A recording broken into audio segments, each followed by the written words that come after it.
Hello and welcome to the Center for Spiritually Integrated Arts, a Centers for Spiritual Living teaching center. I am Reverend Dr. Raymont Anderson. I am the founder and the spiritual director. Now, as you are sitting there joining us, you may have questions, any number of questions, such as, who am I? How did I get here? Spiritually integrated arts means what exactly? What is a teaching center? Well, what is Centers for Spiritual Living? What is that? What does that even mean? Or New Thought, or religious science, or science of mind and spirit? You may have any number of questions about this specific community, about the parent organization, CSL, our philosophy, our teaching, our liberation theology. Any number of questions. Feel free to send an email. We look forward to connecting more and building our virtual community, our global community. And if you haven't connected yet on social media, feel free to do so. This is your invitation now. Also, did you know that all of our Sunday messages are archived on our YouTube channel? You can watch it anytime. Now, questions about anything, such as becoming a member. What does that mean? What does membership entail? And if you live somewhere far and already belong to a spiritual community, can you be a member of more than one? The simple answer is yes, you can. Just like you can shop at more than one grocery store, you can attend or be a member of more than one gym. We are building beloved community. So you can do both. You can be a member of both. You can be involved with both. That's what being in spiritual community means. So we welcome you. We invite you. We are so appreciative that you have found this community and that you have joined us today. We bless you. We love you. We welcome you. Live long and prosper. Sit back, relax, and enjoy the rest of our Sunday message. Love you. Connect with you soon. Blessings.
Namaste and greetings, and welcome to our final Sunday in September, the theme being Pieces into Peace.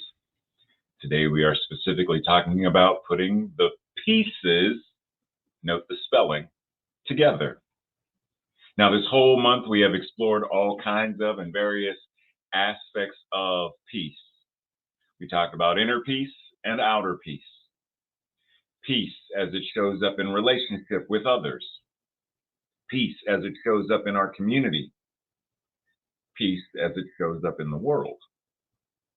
And today we are going to put all of the pieces of peace together to explore the question, what is mine to do? In order to have a grand rising and reveal peace on earth now, what is mine to do?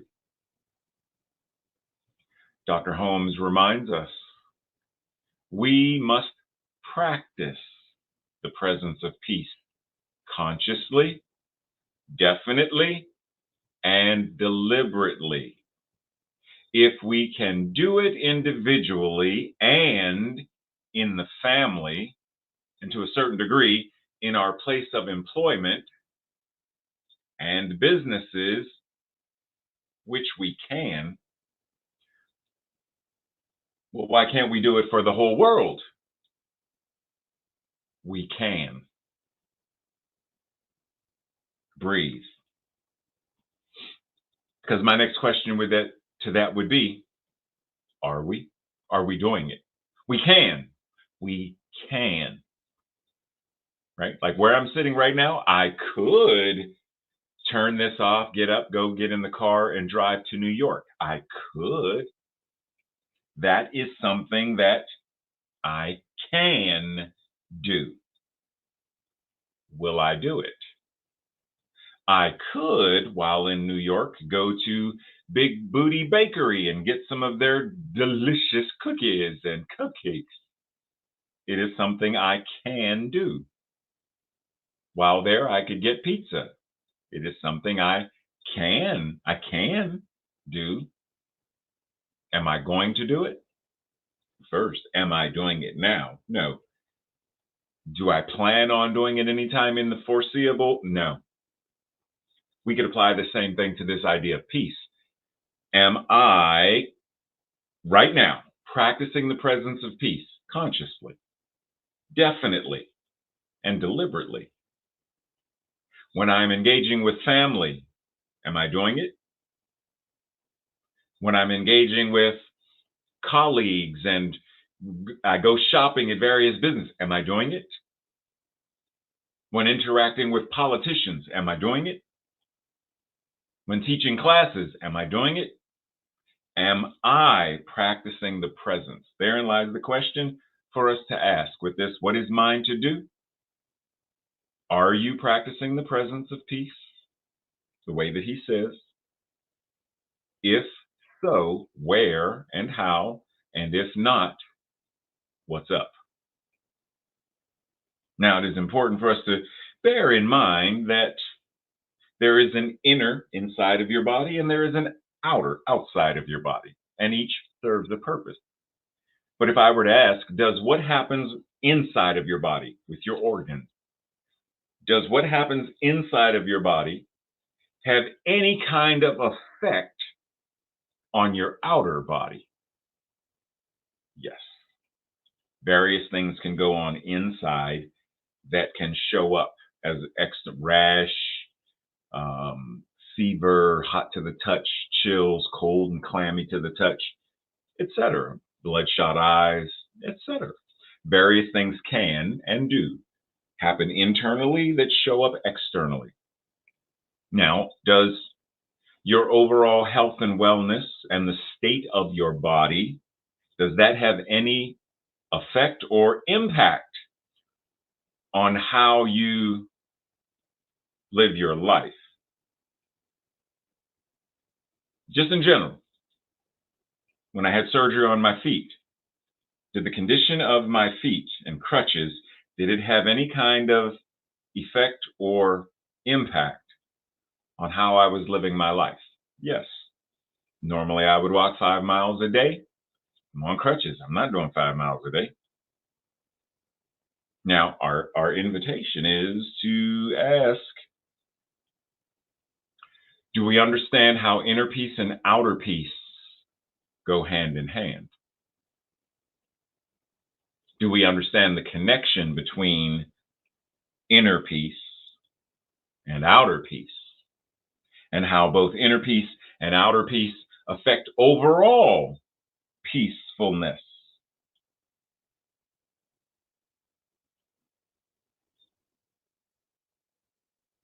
Because there's only God, there's only source, there's only spirit. And so what's inside and what's outside are in essence one and the same to to a certain degree. Like my inside organs and my outside body, they're not, but they are connected in one body. So for me to compartmentalize and act like what my lungs are doing have absolutely no effect or impact on my life, which is ludicrous. So,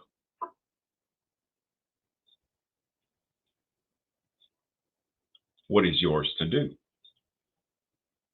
Dr. Holmes says, peace. Yeah, just making sure. Peace I leave with you. My peace I give unto you, not as the world giveth, give I unto you. The Shakespearean King James vernacular. Let not your heart be troubled, neither let it be afraid. This is what Jesus knew, and this is the only thing that will bring peace on earth. Okay, I got you. But let's look at this idea of let not your heart be troubled, neither let it be afraid.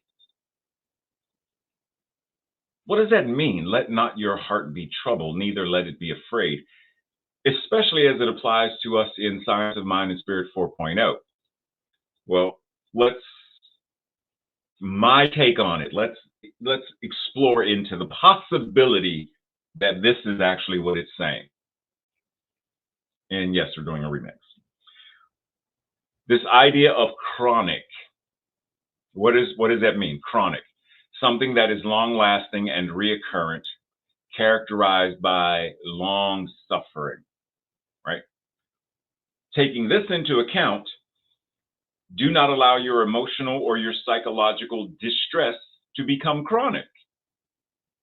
That's our invitation.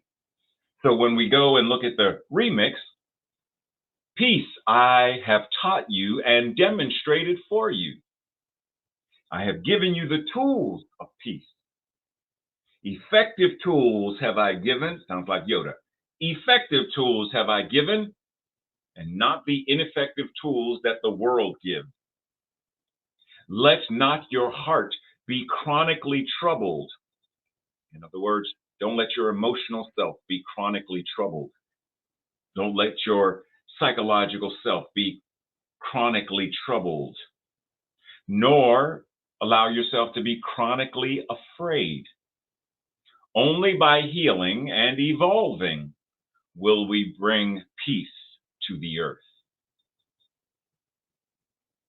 So, what is yours to do? How are you healing? How are you evolving to such a degree that you are bringing peace to the earth? Dr. Holmes would start the beginning of his radio broadcast in the same way. There is a power for good in the universe, greater than you are, and you can use it. Yes, and yet. you knew this was coming, right? Yes, and yet. So, there is a power that is infinite goodness, and it is expressing itself in, through, and as the universe. What it is both what you are and greater than you are. And you have already been using it, and right now you are using it. And most importantly, you can use it consciously, deliberately. Now, what is this one piece? What it is both what you are and greater than you are. So think of it this way.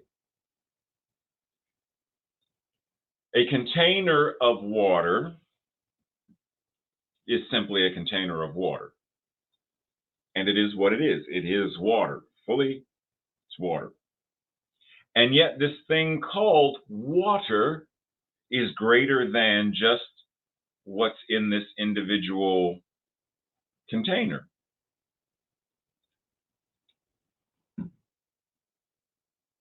One lake, water, ocean, it's greater than, but it's still of the same thing. So when I say the word apple, apple is without end.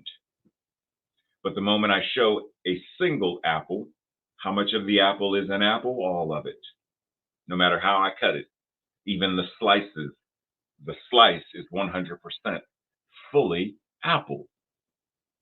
And yet the concept apple is greater than the individual. Breathe. So what is ours to do is keep calm and practice. Do our science of mind and spirit wax on, wax off on a regular, moment by moment, situation by situation, breath by breath, thought by thought kind of way. No matter what's going on, practice. No matter what you think, practice. No matter what they said, practice. No matter who's in office, practice. We practice to such a degree that we change and transform the entirety of the collective consciousness so that only equity, justice, liberation, a world that works for all, is what is manifesting. And as I said before, being an Imagineer is, once it is in effect, we are then called to maintain it and keep it going. Thich Nhat Hanh reminds us, if you want peace, you need to practice peace. If we want peace, we need to practice peace. Peace is a practice, not a hope, not a wish, not a cross my fingers and it is a practice. Do you want peace? Does our community want peace? Are we practicing it? Or are we hoping for it?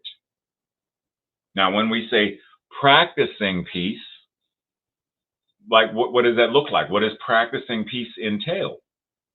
How many different ways can we practice it? Well, I practice peace when I communicate compassionately. I practice peace when I seek to understand others. I practice peace when I demonstrate empathy and kindness. I practice peace when I actively listen, specifically when I actively listen to those that I do not agree with. Because even there, especially there, is the space to practice. Why did Yeshua remind us, yeah, it's easy to love the one who loves you. It's far more challenging, and yet that is the call, to love those that don't love you. So I practice peace when I forgive.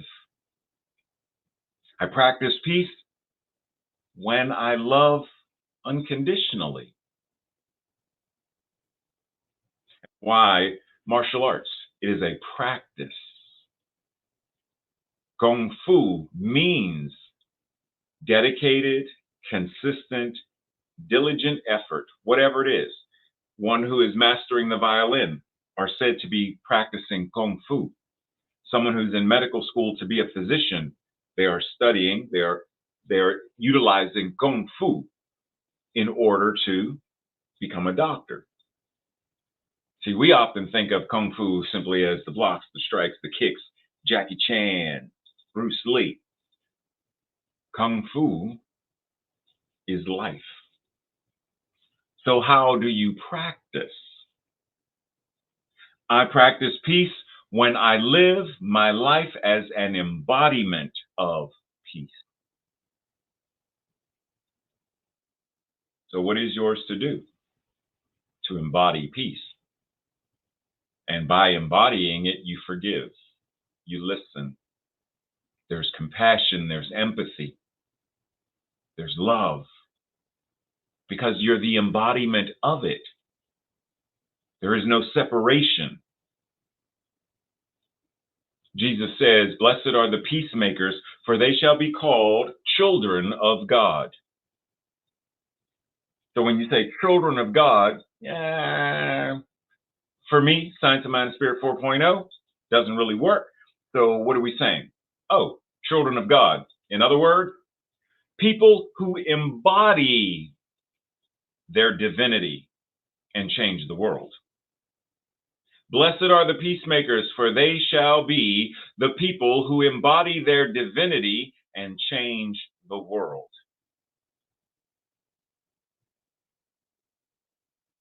Breathe. Bob Sima sings a song, and in the song, the lyrics go, "We are the movers and the shakers and the peacemakers.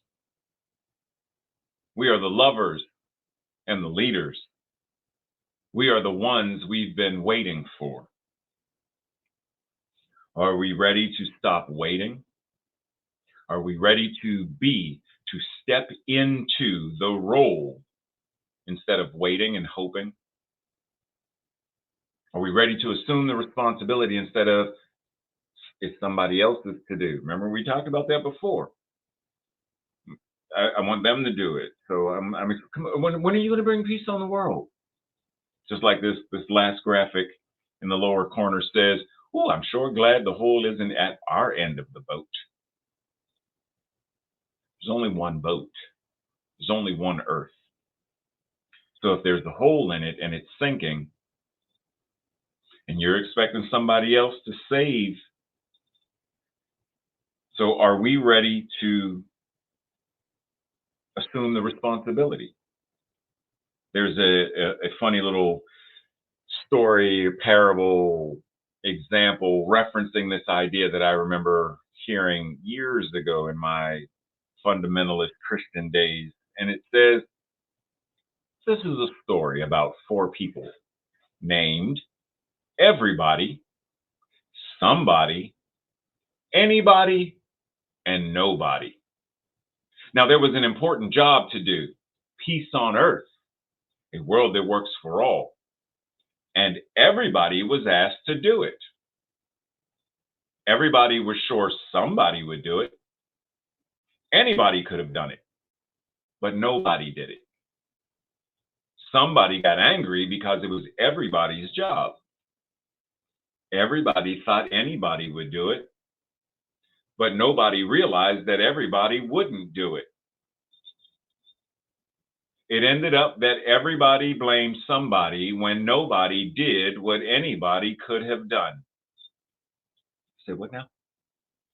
It ended up that everybody blamed somebody when nobody did what anybody could have done. So if we are the ones we have been waiting for, are we ready to stop waiting, and are we ready to do what is ours to do?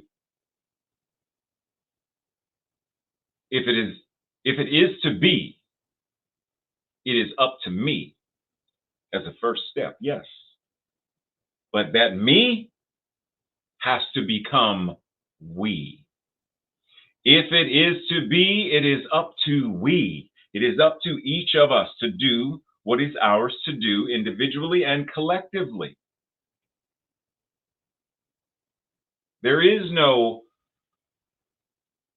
rugged individualism that is going to save the world. There is no pull yourself up by your own bootstraps. What's in your consciousness that is going to create a world that works for all? The only way it's created is by community doing the work, by understanding that we are the world.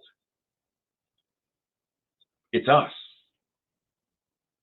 And when we come together and do what is ours to do, consciousness changes, lives are healed, and a world that works for all is made manifest. We are the world. We are the healers. We are the peacemakers. We are the Imagineers. We are the metaphysicians who are called to walk the walk and do what is ours to do. So your call to action. Dr. Holmes, while he didn't specifically say these words, feel it in the energy. When you pray, you don't stay, you treat and move your feet.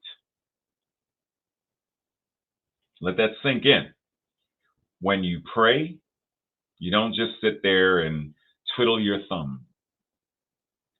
You treat, and then you get to the business of doing. You are the activity of God, and what, in general, what are you doing with and as this thing called life? What are you doing with? There is a power that is infinite goodness, and you can use it. You already are. You can use it more consciously. What are you doing with it? What are you doing as it? Because if we are not, if we are still thinking that somebody, anybody, nobody is going to do it, then we may as well close every center and every church and stop reading Science of Mind and other spiritual stuff, because what point does it serve? We're playing metaphysical tiddlywinks rather than actually doing the work we are called, the work we are invited, the work we are blessed to be able to do. When we know what science of mind and spirit is, we practice it and live it as a way of life. We actively demonstrate peace and peacefulness moment by moment. And when triggered, which we certainly will be, we are able to come back to a state of calm, active peacefulness sooner rather than later. And rather than denying that whatever it was that triggered us, we become more capable of addressing it head on, healing it, and evolving our consciousness. A world that works for all needs more people who practice the art of peace and embody peacefulness. This is our call to action.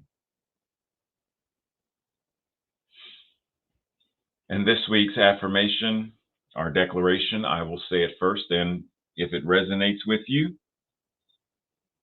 say it with me on the second go round. I am the peace I want to see in the world. Now, the I am, in case you've never heard me reference this, in the story of Moses going up the mountain and he asked God, they're going to ask me, what is your name? What am I supposed to tell them? And the response was, Yod Hey Bob Hey, I am that I am. Normally the translation we're giving. And I was often reminded by many of my Jewish friends in Pittsburgh, as their rabbi told them, and one of my colleagues, ministers, Reverend Doug LeBeau, would remind and say, a more accurate translation is, I am that I am ever becoming more of the truth of my being. So carry that energy into this I am that I am becoming more and more and more of the truth of my being. The peace that I want to see in the world is the truth of my being. If this resonates with you, so let's say it together. I am the peace I want to see in the world. It is. This week's study questions for the Thursday night study group or your own personal journaling. Say to yourself, answer to yourself, what is one belief I can change to make the world a more peaceful place? Number two, what is one action I can take to make the world a more peaceful place? Number three, what is one thing I can do personally to have more peace in my own life? A new spiritual practice? Maybe process something that is in the way of my peace. Schedule a session with a practitioner, maybe. What is one thing that I can do to have more peace in my own life? Number four, what tends to be my biggest challenge related to being peaceful in heart, mind, and body? And lastly, what is an experience that has happened in my life that I feel guided to use as my purpose for peace? Breathe as we enter into that space of prayer. And this week, I simply begin at the end with amen. And so it is that each of us, as an embodiment of the divine, are an emissary, an imagineer, a creator, a co-conspirator of peace, that wherever we go, peace must be. Amen. Amen, that whatever we do, peace must be happening in the action of what we're doing, whether that's shopping, peacefulness, driving in traffic, peacefully, having a challenging conversation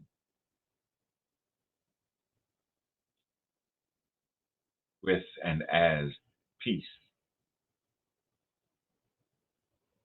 That no matter what it is we do, no matter where it is we go, no matter who it is we are interacting with, each of us has the divine opportunity, the blessing to be one who is the very embodiment of peacefulness. Whatever is true about God is true about each and every one of us.